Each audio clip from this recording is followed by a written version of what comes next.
Баршаңызға қайырлы күн достар, менің арнама қош келдіңіздер.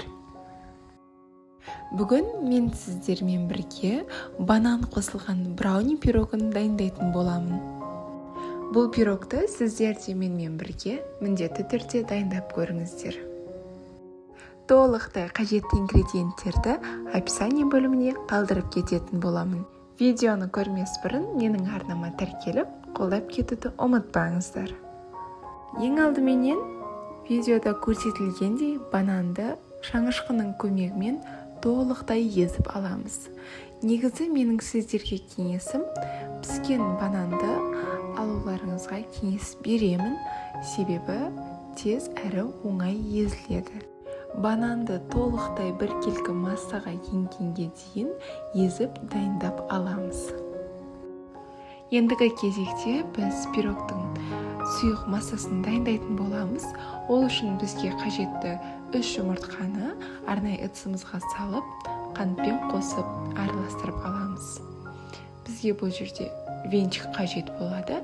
Венчиктің көмегімен жақсылап араластырып аламыз. Ақ көбік пайда болғанға дейін жақсылап араластыруға кеңес беремін. Осы уақыт аралығында сары майды микротолқынды пеште немесе водяной баняда ерітіп алыңыздар. Себебі бізге сәл суып тұрған май болу қажет. Ыстық күйінде жұмыртқалы массамызға қосуға болмайды. Жұмыртқалы массамызға шым-шым тұз қосып, тағы да жақсылап араластырып аламыз. Ал енді жұмыртқалы ақ көпіршікті массамызға алдын ала ерітілген сары майды қосатын боламыз. Пирогтың дәмі сары майға байланысты екенін барлығыңызда білсеңіздер керек деп ойлаймын. Сол себепті де сары майдың жақсысын алуға кеңес беремін. 72-82% аралығындағы май болуы қажет. Міне толықтай жақсылап араластырып алдық. Ендігі кезекте біз құрғақ ингредиенттерді қосатын боламыз. Пирогымыз жақсы көтерілу үшін міндетті түрде құрғақ ингредиенттерді електен өткізіп аламыз. Сонымен қатар какао ұнтағының өздеріңізге ұнайтын кез келген түрін қолдансаңыздар да болады.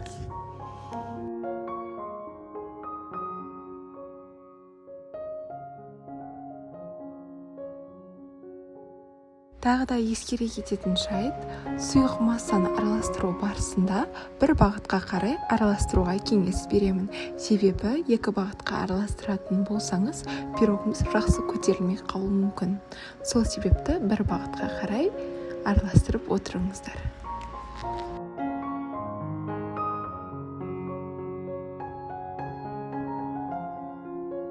Біздің сұйық массамыз толықтай дайын болды. Енді алдын ала езіп алған бананды осы массамызға қосатын боламыз. Тағы да жақсылап араластырып аламыз.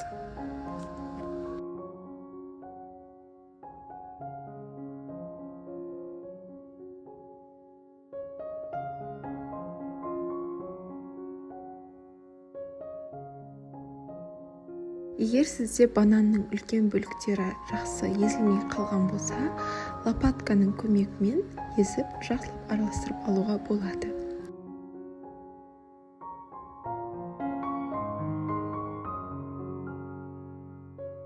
Формамызға кішкене мөлшерде сары май жағып аламыз, және де дәл сондай мөлшерде ұн сеуіп алатын боламыз. Дайындап алған массамызды осы формаға толықтай құйып алып, 180 градуста қызып тұрған пеште 30-35 минут уақыт аралығында пісіріп аламыз. Пирогтың дайын болғанын ағаш таяқшаның көмегімен білетін боламыз. Міне көріп тұрғандарыңыздай пирогымыз толықтай дайын болды. Енді осы пирогтың бетіне біз ганаш дайындайтын боламыз. Ганаш дайындау үшін бізге шоколад қажет болады. Бұл шоколадты біз водяной баняда немесе микротолқынды пеште ерітіп алсақ болады.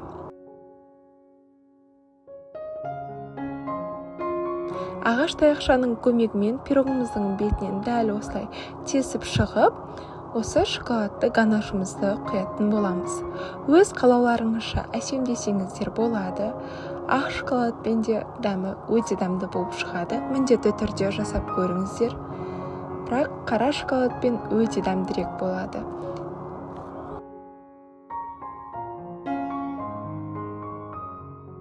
Негізінен бұл пирог өте оңай дайындалады, әрі жұп-жұмсақ, өте нәзік болып шығатын пирогтардың бірі. Міндетті түрде жасап көріңіздер, сіздерге ұнайды деген үміттемін. Бетін қасықтың көмегімен әсемдеп алдым. Яғни шексіздік белгісін суретін салып шықтым. Өз қалауларыңызша әсемдесеңіздер болады. Және де әсемдік үшін мен грек жаңғағын қолдандым. Грек жаңғағы болмаған жағдайда кокос ұнтағын қолдансаңыздар болады.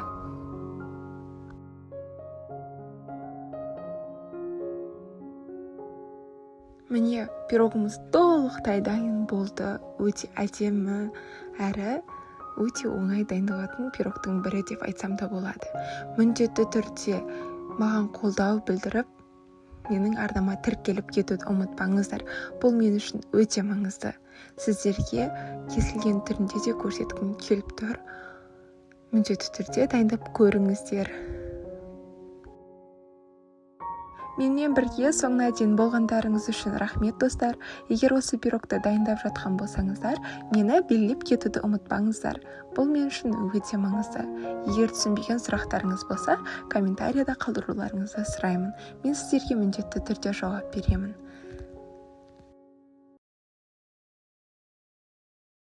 Баршаңызға қайырлы күн, достар. Бүгін мен сіздермен өте дәмді болып шығатын, әр ауызда еритін түрік пахлавасының рецептімен бөлісетін боламын. Бұл пахлаваның қамырын дайындауға бізге қажет ингредиенттер: ұн, бөлме температурасындағы сары май, жұмыртқа сарысы, қаймақ және қопсытқыш. Ең алдыменен ұн мен сары майды жақсылап араластырып аламыз. Бір келка масса болғанға дейін жақсылап ұсақтап аламыз. Бөлек бір ыдыста қаймақ пен қопсытқышты араластырамыз.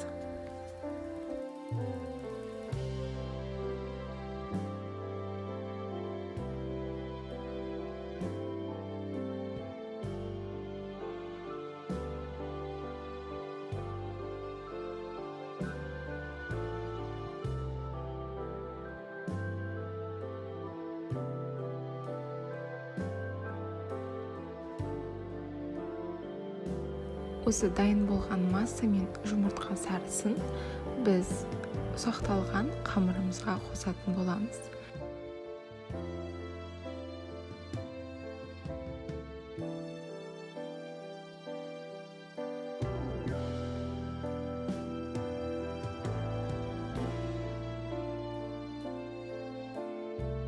Ендігі кезекте барлығын араластырып, жұмсақ қамыр болғанға дейін илеп аламыз.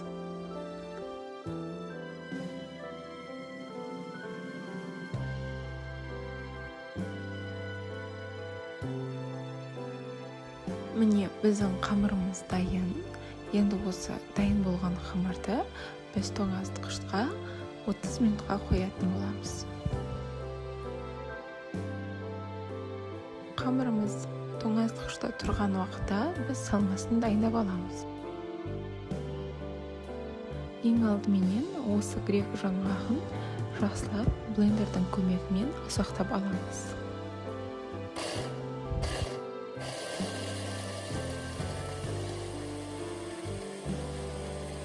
Ұсақталған грек жаңғағын арнайы бір ыдысқа салып, қантпен жақсылап араластырып аламыз.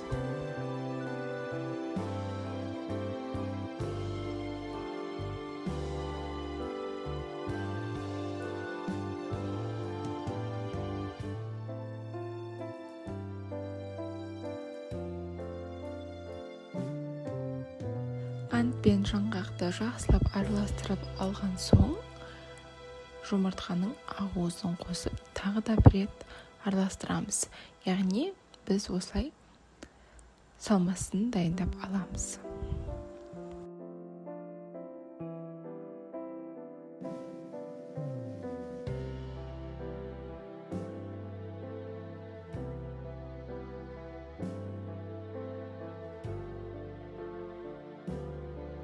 Міне біздің салмамыз дайын. Салмасын бірден ұмытпай тұрып, 4 бөлікке бөліп қойғандарыңыз дұрыс.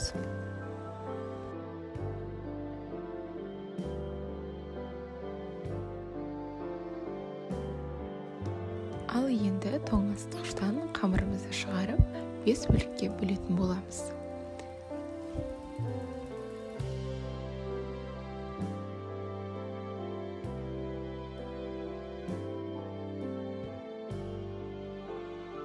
Бөлікке бөліп алған соң, барлық қамырымызды бірден жайып аламыз. Мен осылай барлық қамырды бірден жайып алдым.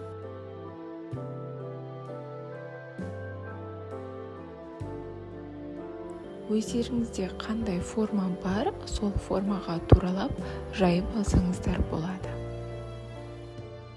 Әрі қарай видеода көрсетілгендей дайындаймыз. Яғни әр қамырымыздың бетіне салмамызды кезек-кезек сала отырып, пирогымызды жинаймыз. Ең соңғы қамырымыздың бетіне салманы біз салмаймыз.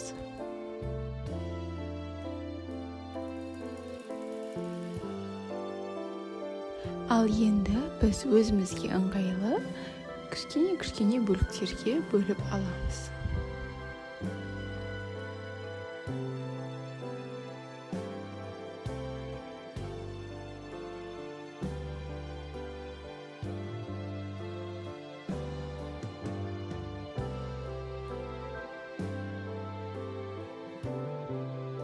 Міне біз өзімізге ыңғайлы формада кесіп алдық.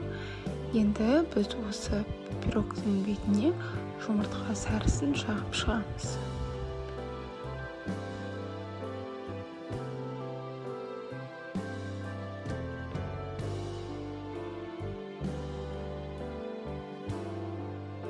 Жұмыртқа сарысын жағып болған соң, бетін міндетті түрде рек жаңғағымен үрлеп шығатын боламыз.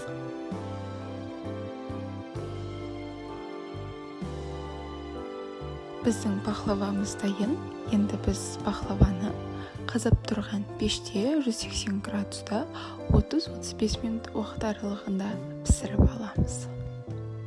Пахлаваның дайын болуына 10-15 минут қалған кезде біз сироп дайындаймыз. Яғни қайнаған суға біз бал қосып сироп дайындап аламыз. Қызып тұрған пештен пахлаваны шығарып, ыстық күйінде осы сиропты құйып шығамыз.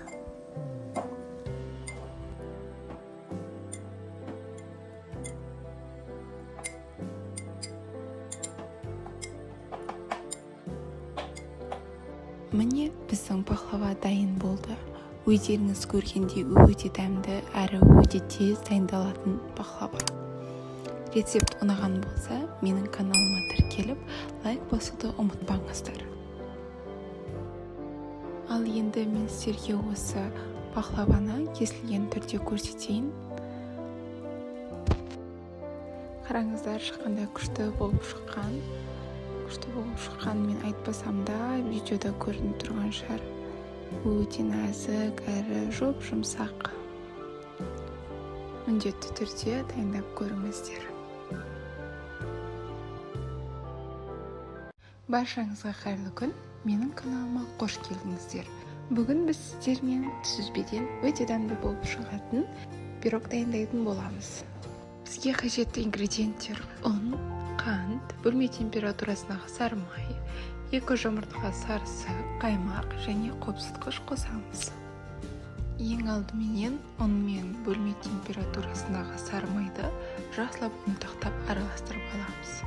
Дайын болған ұнтақталған массамызға біз қант пен қопсытқышты қосып, тағы да жақсылап араластырып аламыз. Ендігі кезекте біз қаймақ пен жұмыртқа сарысын қоса отырып, жақсылап араластырып, жұмсақ қамыр илеп аламыз.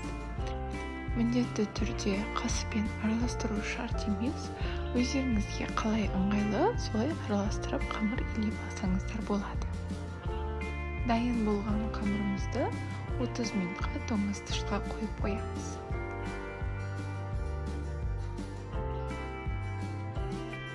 Қамырымыз тоңазытқышта тұрған уақытта біз салмасын дайындап аламыз. Яғни ең алдымен біз сүзбе мен қантты жақсылап араластырып, бір келкі массаға келтіреміз және ақуыз қосатын боламыз. Яғни дайындап жатқан пирогта мен жұмыртқа сарысын қамырға қосамын, ал жұмыртқаның ақуызын осы салмасына қосатын боламыз.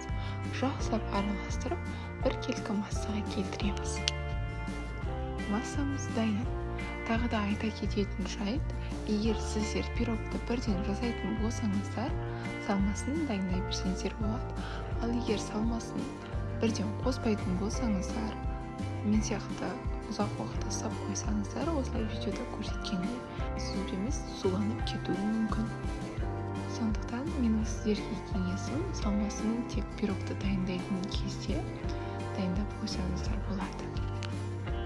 Бұл видеода мен қамырды екі бөлікке бөліп алған жерім түсірілмей қалған екен, бірақ сіздер міндетті түрде қамырды екі бөлікке бөліп, бір бөлігі үлкен, бір бөлігі кішкентай етіп алыңыздар.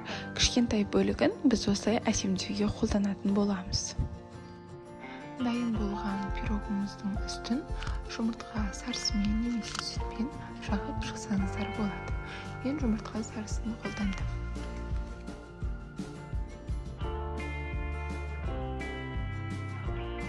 Ал енді пирогымызды қызып тұрған пеште 170 градуста пирогымыз қызарғанға дейін пісіріп аламыз.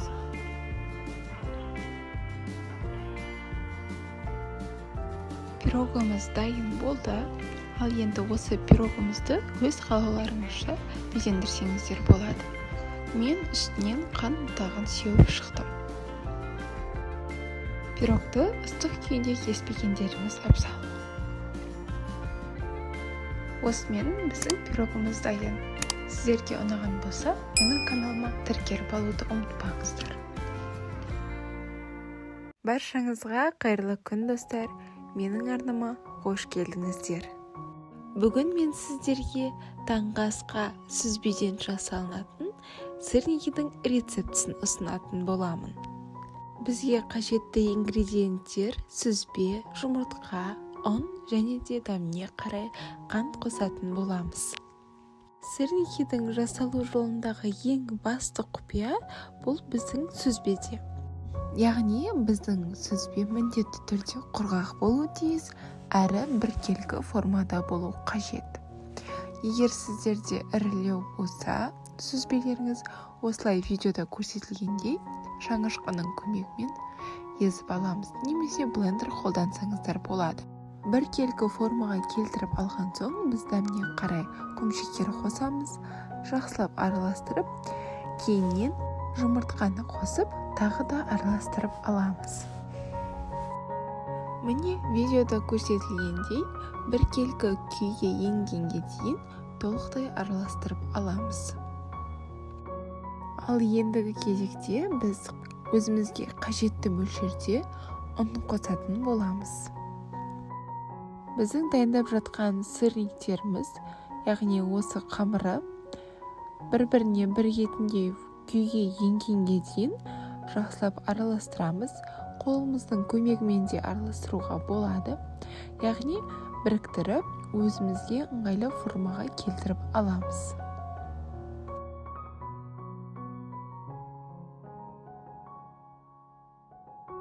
Міне видеода көріп тұрғандарыңыздай мен қамырды осылай формаға келтіріп алдым. Яғни қазір мен өзіме қажетті бөліктерге бөліп аламын.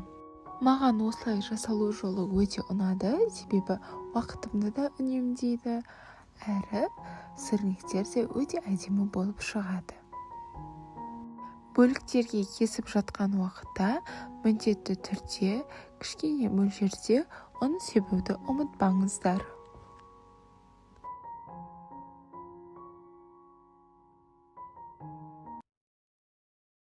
Енді өзімізге қажетті формаға қолымыздың және пышақтың көмегімен келтіріп аламыз. Негізінен бұл форманы біз стаканның көмегімен де жасауға болады, бірақ маған осы тәсіл ұнайды. Өте ыңғайлы. Міндетті түрде осы тәсіл бойынша сырниги дайындап көріңіздер. Өте дәмді әрі өте жұмсақ болып шығады. Егер сіздерге менің рецепттерім ұнаған болса, менің каналыма тіркеліп, лайк басып қолдап кетуді ұмытпаңыздар. Бұл мен үшін өте маңызды.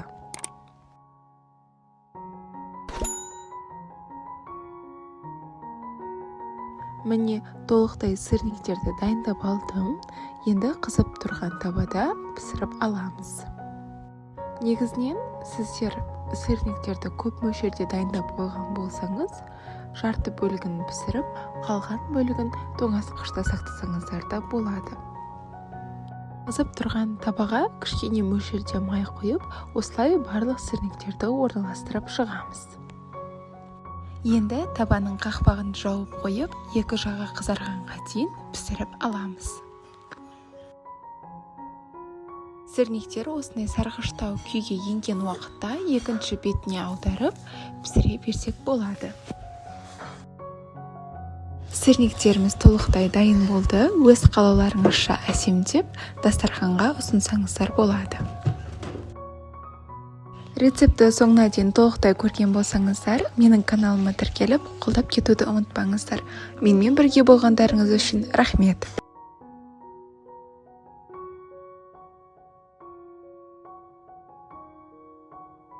Баршаңызға қайырлы күн достар. Бүгін мен сіздермен өте тез әрі өте оңай дайындалатын ананас салатының рецептімен бөліскім келіп тұр. Бұл салатты дайындау үшін бізге қажетті ингредиенттер: тауық еті, консервіленген жүгері, майонез, консервіленген ананас және де грек жаңғағы. Міндетті түрде консервіленген ананас болуы шарт емес. Егер үй жағдайында балғын ананас болса, соны қолдануға болады. Тауық етін алдын ала суда пісіріп аламыз. Дайын болған тауық етін суытып аламыз да, салатымызға кубик тәріздес етіп турап аламыз. Бұл салат өте тойымды әрі өте дәмді болып шығады. Және бұл салатты дайындау мүлдем қиын емес, тез әрі оңай дайындалады.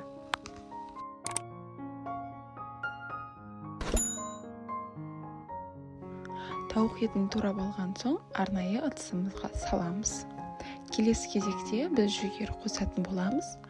Жүгерін ашып, суын алып тастап, өзімізге қажет мөлшерде қосамыз.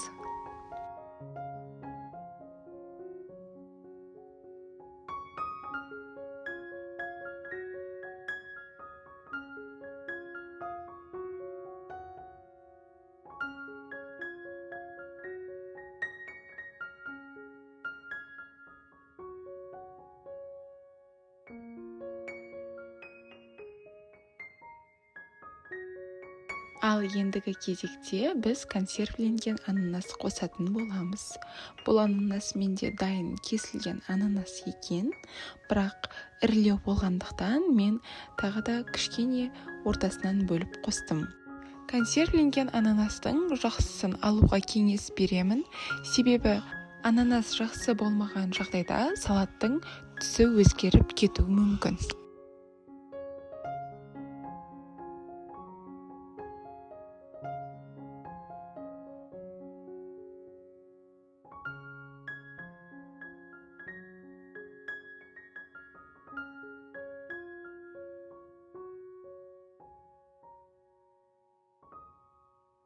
Ананасты керек мөлшерде осылай барлығын кубик тәріздес етіп турап аламыз да, салатымызға қосамыз.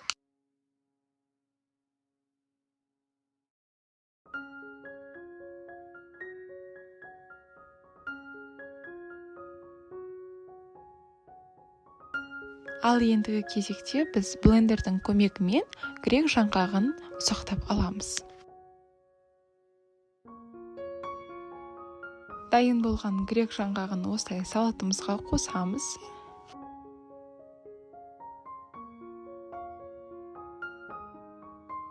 Және соңғы кезекте біз майонез қосатын боламыз. Салатымыз дайын болды. Енді жақсылап араластырып, өзімізге арнайы бір ыдысқа саламыз.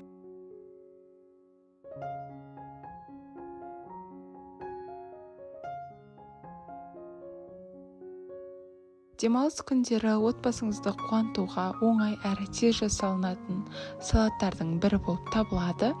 Әрі бұл салатты жаңа жылдық дастарханға қойсаңыз да әдемі көрік беретініне сенімдімін. Егер сіздерге менің рецептім ұнаған болса, менің каналыма тіркеліп, лайк басуды ұмытпаңыздар. Менімен бірге болғандарыңыз үшін рахмет.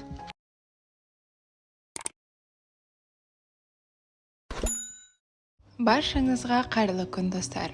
Бүгін мен сіздермен адам ағзасына өте пайдалы күзді квашеная капуста салатының рецептімен бөліскім келіп тұр. Бұл салатты дайындау үшін бізге орам жапырақ пен сәбіз қажет болады. Сәбізді видеода көрсетілгендей арнайы теркадан шығарып аламыз. Орам жапырақты өзімізге ыңғайлы етіп, 4 немесе 2 бөлікке бөліп аламыз.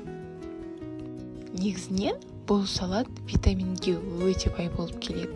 Әсіресе витамин С. Сонымен қатар бұл салаттың құрамында витамин А, витамин К, витамин В, тағы да басқа витаминдер кездеседі. Және де бұл салат асқазан ішек жолдарының ауруларын алдын алуға көмектеседі. Ендігі кезекте осылай арнайы күштің көмегімен орам жапырақты турап аламыз. Сәбізді де пышақтың көмегімен турап алуға болады. Міндетті түрде күштен шығару шарт емес. Дайын болған орам жапырақ пен сәбізді біртіндеп қоса отырып араластырамыз. Дәміне қарай тұз, бұрыш, лавр жапырағын қоссаңыздар болады. Видеода көрсетілгендей қолымызбен жақсылап араластырып аламыз.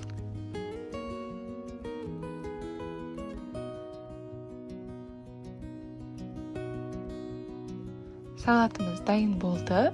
Енді арнайы дайындап қойған ыдыстарымызға салатын боламыз. Мен 2 литрлі банкаға салдым. Егер сіздер үлкен эмальді ыдысқа салатын болсаңыздар, онда бетін міндетті түрде тарелкамен жауып қойыңыздар.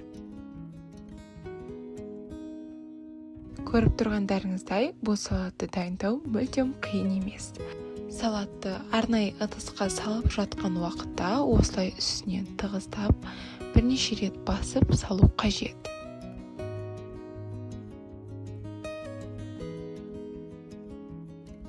Әр салған сайын бізде осылай орам жапырақтың өзінің суы бөлінеді.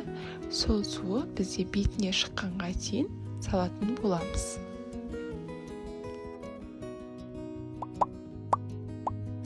Менің тағы да жаңа рецепттерімді жіберіп алмау үшін менің каналыма тіркеліп қоюды ұмытпаңыздар. Міне видеода көрсетілгендей бізде орам жапырақтың суы бетіне шықты. Демек, біздің салатымыз толықтай дайын болды деген сөз. Ал енді біздің салатымыз осылай бөлме температурасында 2-3 күн тұруы қажет. Тағы да айта кететін жай, тарелкамен жапқан уақытта осылай суы бетіне шығып тұруы тиіс, әрі үстіне ауыр зат қойып қою қажет. 2 күн өткен соң, міндетті түрде осылай қасықтың көмегімен, не болмаса ролл таяқшасының көмегімен салатты тесіп шығуымыз керек. Видеода көрсетілгендей көбіктеніп, газ шығуы тиіс. Міне 3 тәуліктен соң салатымыз өте дәмді әрі өте әдемі болып шықты. Егер сіздерге менің рецептім ұнаған болса, маған тіркеліп, лайк басуды ұмытпаңыздар. Баршаңызға қайырлы күн достар, менің арнама қош келдіңіздер. Бүгін мен сіздермен фунчоза салатының рецептісімен бөлісетін боламын. Бұл тағамды ыстық тағам күйінде ұсынсаңыздар да болады, әрі салат күйінде дастарханға қойсаңыздар да өте дәмді болып шығады. Ең алдыменен біз тауық филесін дайындап алатын боламыз, себебі біз тауық филесін қууға уақыт қажет болады. Сол себепті ең алғаш болып осыны дайындап қойсаңыздар болады. Дәл видеода көрсетілгендей өзімізге ыңғайлы етіп турап аламыз. Бұл салаттың дайындалу жолы өте ерекше, сол себепті менімен соңына дейін бірге болыңыздар. Міне толықтай турап мен дайындап алдым. Ендігі кезекте мен фунчозаны пісіріп алатын боламын. Ол үшін мен құрғақ фунчозаны арнайы ыдысқа салып, үстінен қайнаған су құятын боламын. Яғни осы уақыт аралығында біздің фунчозамыз толықтай дайын болады. Ескере кететін жайт, біздің қайнаған су фунчозаның бетін толықтай жауып тұруы тиіс. Егер толықтай жабылмаса, біздің бетіндегі фунчозамыз піспей қалуы мүмкін. Сол себепті де осылай шаңышқының көмегімен қайта араластырып тұра пісіріп алатын боламыз. Ендігі кезекте өзіңіздің сүйікті көкөністеріңізді қолдансаңыздар болады. Мен бұл жерде қияр мен болгар бұрышын қолдандым. Қиярды дәл видеода көрсетілгендей турап алсаңыздар болады, немесе өз қалауларыңыз бойынша турауға да болады. Болгар бұрышын міндетті түрде осылай видеода көрсетілгендей жақсылап жуып, тазалап алыңыздар. Негізінен кез келген көкөністі мен осылай ұзынша етіп турауға кеңес беремін. Себебі біздің фунчозамыздың түрі спагетти түрінде болғандықтан салатқа осылай ұзынша етіп турасаңыздар өте әдемі көрік береді. Барлығы бірдей болып көрініп тұрады.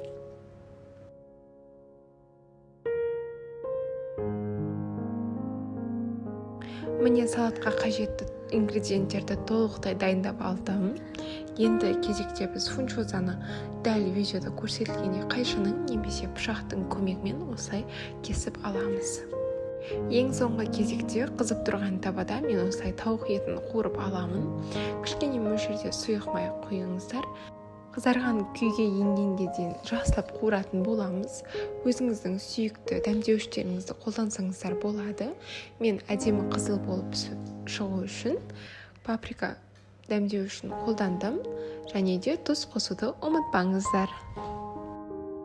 Дайындалуға 1-2 минут қалған уақытта осылай болгар бұрышын 1-2 минут уақыт аралығында қуырып алсаңыздар өте дәмді болып шығады. Ендігі кезекте барлық ингредиенттерді қосып салатымызды дайындайтын боламыз. Менің видеорецептерім сіздерге ұнап жатқан болса, мені қолдап кетуді ұмытпаңыздар. Бұл мен үшін өте маңызды. Бұл салатқа ерекше дәм беретін, бұл чим-чим для капусты деп аталатын заправкасы. Яғни дәл осы заправканы алуға мен сіздерге кеңес беремін. Для фунчоза деп аталатын түрі де бар, бірақ дәл осы для капусты әрі түс береді, әрі ерекше дәм береді. Міндетті түрде осы рецептпен дайындап көріңіздер. Ең соңында салатқа аскөк қосуды ұмытпаңыздар. Бұл салатқа тағы да қосымша дәм береді. Міне салатымыз толықтай дайын болды. Міндетті түрде менің арнама тіркеліп, қолдап кетуді ұмытпаңыздар. Менімен бірге болғандарыңыз үшін рахмет. Баршаңызға қайырлы күн достар. Менің арнама қош келдіңіздер. Бүгін мен сіздермен өте оңай, өте тез, әрі дәруменге бай салаттың рецептісімен бөліскім келіп тұр. Бұл салаттың дайындалу жолы өте оңай, әрі көп ингредиенттерді қажет етпейді. Ең алдыменен видеода көрсетілгендей тауық етін турап аламыз. Кез келген тауық етін қолдануға болады, тіпті тауық етінен жасалынған шұжықпен алмастыруға да болады. Мен бұл жерде тауық филесін қолдандым, алдын ала суда қайнатып алдым.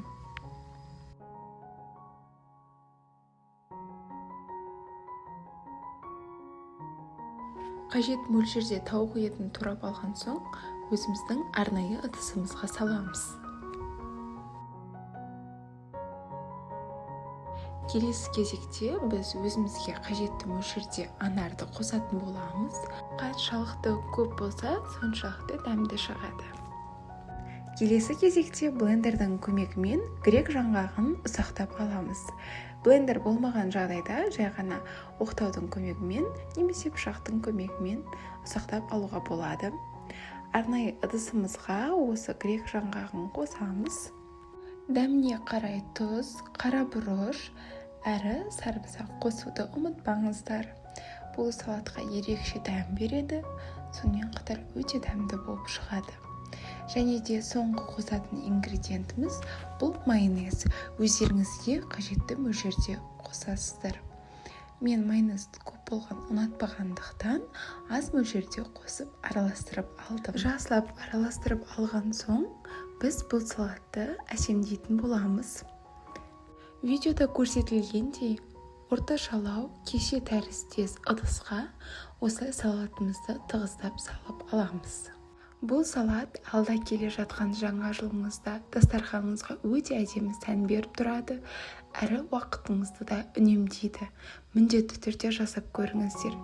Егер сіздерге менің рецептерім ұнап жатқан болса, маған қолдау білдіріп, тіркеліп кетуді ұмытпаңыздар. Бұл мен үшін өте маңызды. Видеода безендірілген жолы толықтай түсіндірілген, дәл видеодағыдай қайталап, столға әдемі үлгіде ұсынсаңыздар болады. Осылай үш бұрыш тәріздес форманы кесіп алған уақытта біздің салатымыз сәл ғана ажырап кетуі мүмкін. Сол уақытта қасықтың көмегімен туралап, барлығын біріктіріп алуға болады. Ал енді сыртын безендіру үшін біз қызылшаны қолданамыз. Қызылшаны міндетті түрде үкіштің кішкентай бөлігімен шығарып аламыз.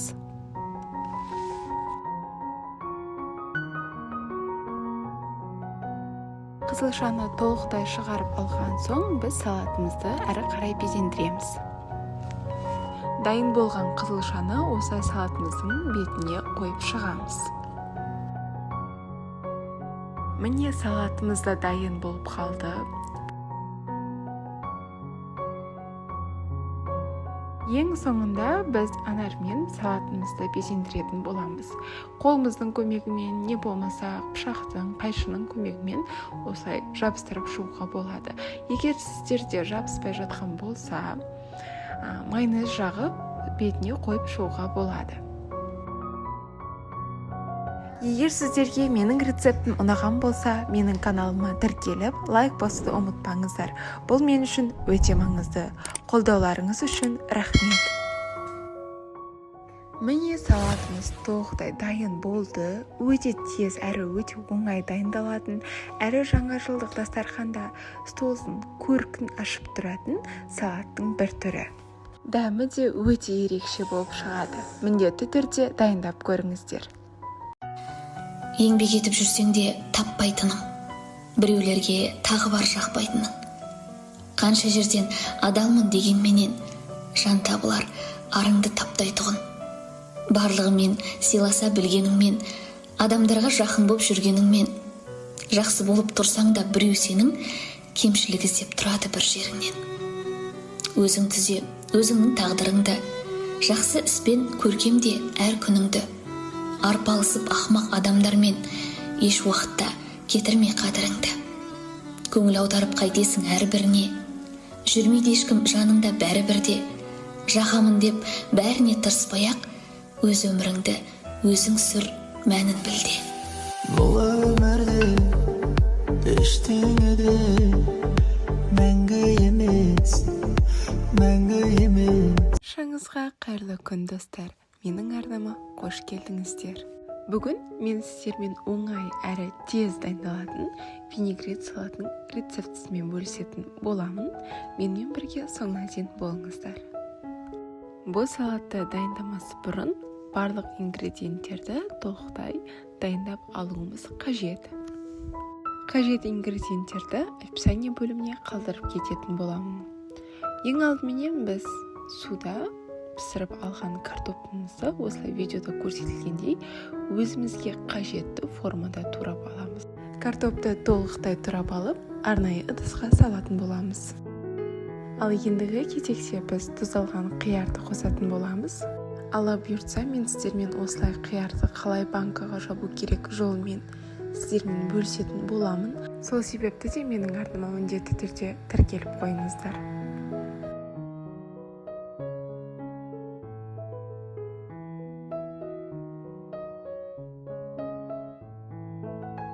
Қиярды да дәл өзімізге қажетті формада толықтай турап аламыз. Барлығы бір кескінде болса, біздің салатымыз өте әдемі болып шығады.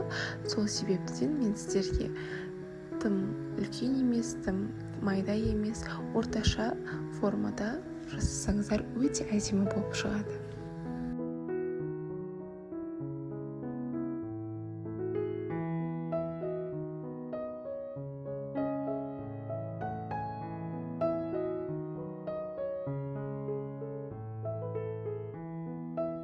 Келесі кезекте біз квашеный капуста қосатын боламыз. Бұл салатқа ерекше дәм беретін әрі дәмді болып шығуының себебі осы квашеный капуста салатында деп ойлаймын. Бұл салаттың жасалу жолы менің каналымда бар. Мен сіздерге міндетті түрде описание бөліміне ссылкасын қалдырып кететін боламын. Ең соңғы кезекте біз қызылша қосатын боламыз. Қызылшаның формасын дәл картоп пен қияр формасы тәрізді етіп турап аламыз. Сонда біздің салатымыз өте әдемі болып шығады.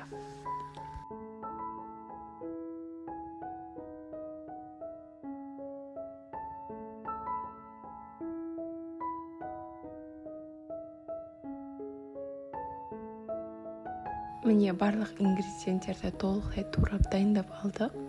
Ендігі кезекте біз консервадағы горох қосатын боламыз. Яғни өздеріңізге қажетті мөлшерде көз мөлшері бойынша салсаңыздар болады. Дәміне қарай тұз, қара бұрыш және де сұйық май қосуды ұмытпаңыздар. Бұл да салатқа өзінше ерекше дәм береді. Әрі, егер сіздер квашеный капустамен жасаған болсаңыздар, міндетті түрде квашеный капустаның тұздалған, тұздалмаған екеніне қарай тұз қосуыңыз қажет. Себебі біздің салатымыз тұзды болып кетуі мүмкін. Салатымыз толықтай дайын болды. Дастарханға ұсына берсеңіздер болады.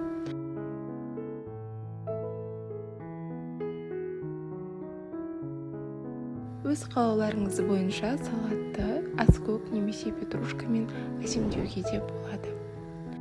Салатымыз толықтай дайын болды. Менімен бірге болғандарыңыз үшін рахмет. Менің каналыма тіркеліп, лайк басуды ұмытпаңыздар. Баршаңызға қайырлы күн. Бүгін біз сіздермен қызанақтан ерекше дәмді болып шығатын қысқы салат дайындаймыз. Бұл салатты дайындау үшін бізге қажет ингредиенттер қызанақ, аскөк, пияз және де сарымсақ. Ең алдыменен қызанақты видеода көрсетілгендей турап аламыз. Пиязды арнайы үкіш бар болса, үкіштің көмегімен өткізіп аламыз. Егер үкіш жоқ болған жағдайда осылай сақина тәрізді тураймыз. Пиязды жұқа етіп турасаңыздар өте әдемі болып шығады. Ендігі кезекте біз осы қызанақ пен пиязды араластырып аламыз. Қызанақты аз-аздан салып араластырсақ, езіліп кетпейді. Алдын ала сіздерге ыңғайлы әдіспен банкаларды жуып, стерилдеп қоюды ұмытпаңыздар. Келесі кезекте сарымсақты да өте жіңішке етіп, тура видеода көрсетілгендей турап аламыз. Аскөкті де жуып, салатқа турап қосатын боламыз. Енді біз осының барлығын қосып, жақсылап араластырып аламыз. Салатымыз дайын. Ендігі кезекте біз бұл салатқа ерекше сироп дайындайтын боламыз. Мен видеода 3 литрлі ыдыста қайнататын боламын. 3 литрлі ыдысқа маған 3 ас қасық тұз және 8 ас қасық қант салдым. Сироп тәтті болуы қажет. Енді салатымызды банкаға саламыз. Сироп дайындап жатқан уақытта үлкен ыдыста банкаға қайнау үшін су дайындап қойсаңыздар болады. Ол су қайнап тұрған су болуы шарт. Салатымызды банкаға салдық. Енді қайнап тұрған сиропты осы салатқа құятын боламыз. Мен видеода 1 литрлі банкаға жабуға болатынды көрсеттім. Негізі бірінші рет жасап тұрған болсаңыз, 1 литрлі банка дұрыс, себебі қайнап тұрған 2 литрлі банканы алу сәл қиындау болуы мүмкін. Әрі өте ыстық болады. Сиропымызды құйып болған соң, қайнап тұрған суда 40 минут салатымызды қайнататын боламыз. Ыдысқа міндетті түрде видеода көрсетілгендей сүлгі қоюды ұмытпаңыздар. Қақпағын жай ғана бетіне қойып қайнатыңыздар. Ұзақ уақыт қайнайтын болғандықтан қақпақты жай ғана жауып қойғандарыңыз абзал. 40 минут өткен соң банканы ыдысымыздан шығарамыз. Ендігі кезекте сұйық май және уксус қосамыз. 2 литрлі банкаға 2 ас қасық сұйық май, 1 толық емес ас қасық уксус қосатын боламыз. 1 литрлі банкаға дәл осының тең жартысын қосамыз. Салатымыз дайын. Енді біз салатымызды бұрап жаба берсек болады. Негізінен бұл салаттың жасалу жолы өте оңай, әрі бұл салат өте дәмді болып шығады. бұл салатты міндетті түрде жасап көріңіздер. Баршаңызға қайырлы күн достар. Менің арнама қош келдіңіздер. Бүгін мен сіздермен бірге өзбек халқының дәстүрлі тағамның бірі, сонымен қатар оңай дайындалатын өзбек қатламасының рецептімен бөлісетін боламын. Қаттаманы дайындау үшін бізге қажет болатын ингредиенттер сүт, тұз, ашытқы, ұн және де сары май қолданатын боламыз. Сонымен қатар қаттаманы пісіру уақытысында бізге сұйық май да қажет болады. Арнайы ыдысымызға жылы сүт, тұз, ашытқыны қосып, жақсылап араластырып аламыз. Достар, міндетті түрде осы әдіс бойынша қаттаманы дайындап көруге кеңес беремін.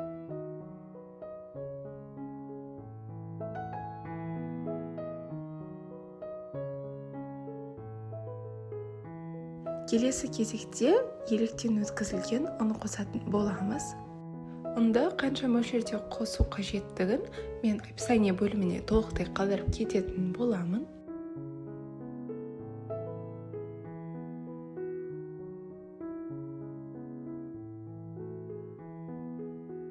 Қамырды жақсылап илеп аламыз. Міндетті түрде біздің қамырымыз жақсы иленген болуы тиіс, себебі оңай жайылып, әдемі болып шығады.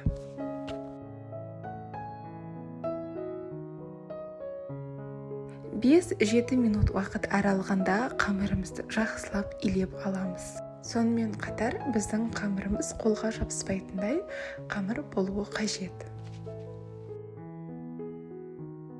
Дайын болған қамырымызды целлофан пакетке кішкене мөлшерде ұн сеуіп, қамырымызды салып алып қоямыз.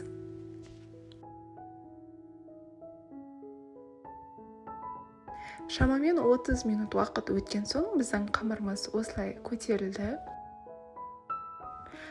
Қамырымызды тағы да бір жақсылап илеп, қайтадан пакетке салып алып қоямыз.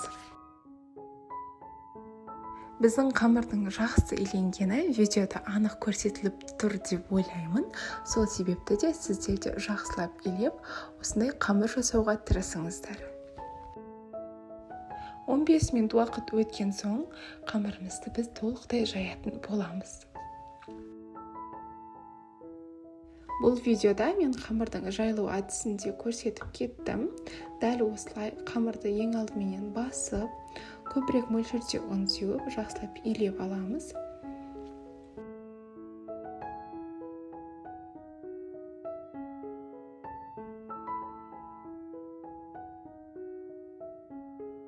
Достар, менің рецепттерімді жоғалтып алмас үшін міндетті түрде менің арнама тіркеліп, қоңырауша белгісін қосып қойып ұмытпаңыздар.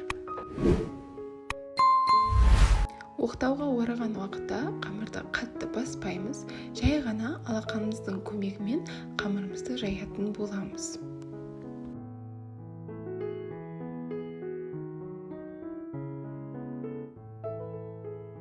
Қамырды дәл видеода көрсетілгендей жайып алыңыздар. Шеті қалың болып, ортасы жұқа болса да негізінен бұл қаттамаға ешқандай әсерін тигізбейді.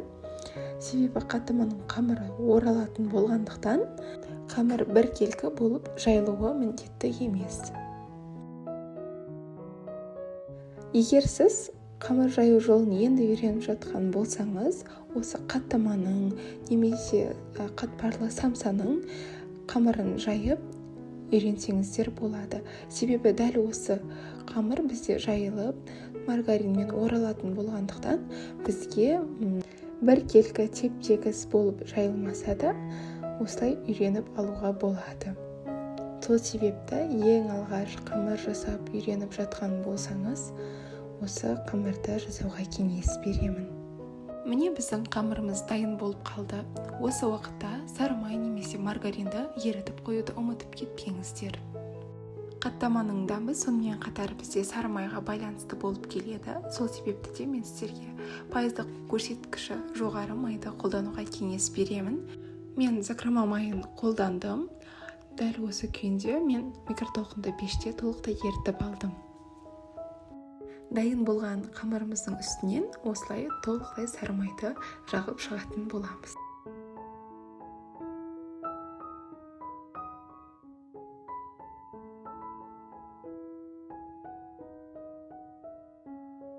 Көріп тұрғандарыңыздай майды толығымен жағып шықтым. Енді осы қамырды мен оқтауға орайтын боламын.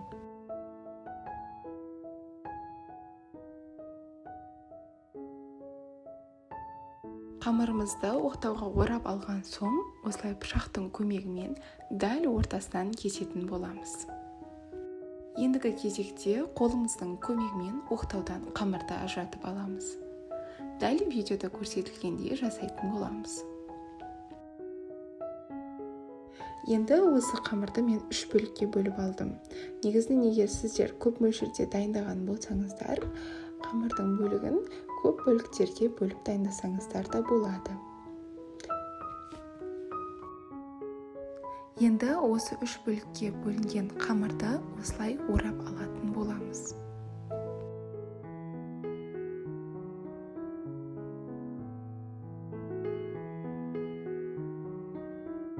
Қараңыздаршы, осы әдіс бойынша біздің қаттамамыз қандай қатпарлы екені көрініп тұр деп ойлаймын. Достар, егер сіздерге менің каналымдағы рецепттер ұнап жатқан болса, міндетті түрде менің арнама тіркеліп, қолдап кетуді ұмытпаңыздар. Бұл мен үшін өте маңызды. Қамырдың құрамында ашытқы болғандықтан, біз тағы да 5-10 минут уақытқа қамырдың бетін сүлгімен жауып алып қоямыз. Қараңыздаршы, біздің қаттама піспей тұрып қандай формаға ие болып тұр, өте әдемі әрі сөзбен айтып жеткізу мүмкін емес деп ойлаймын. Енді осы қамырдың барлығын біз жайып аламыз.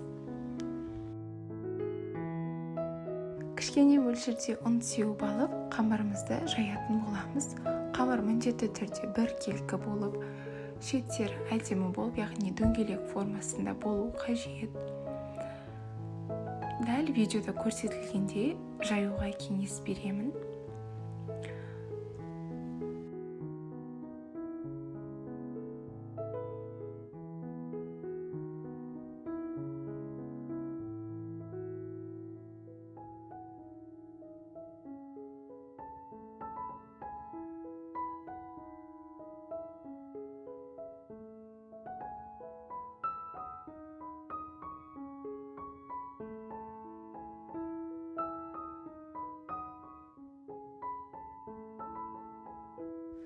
Міне достар, көріп тұрғандарыңыздай мен барлығын ең алдымен толықтай жайып алдым. Ендігі кезекте осыны табамызда пісіріп аламыз. Қызып тұрған табаға қажетті мөлшерде май қоямыз. Қамырды қызып тұрған майға саламыз да, осылай ағаш таяқшаның көмегімен айналдыра отырып пісіріп аламыз. Неліктен айналдыра отырып пісіру қажет десеңіздер, осылай бірде толық қызарып шығу үшін айналдыра отырып пісіру қажет.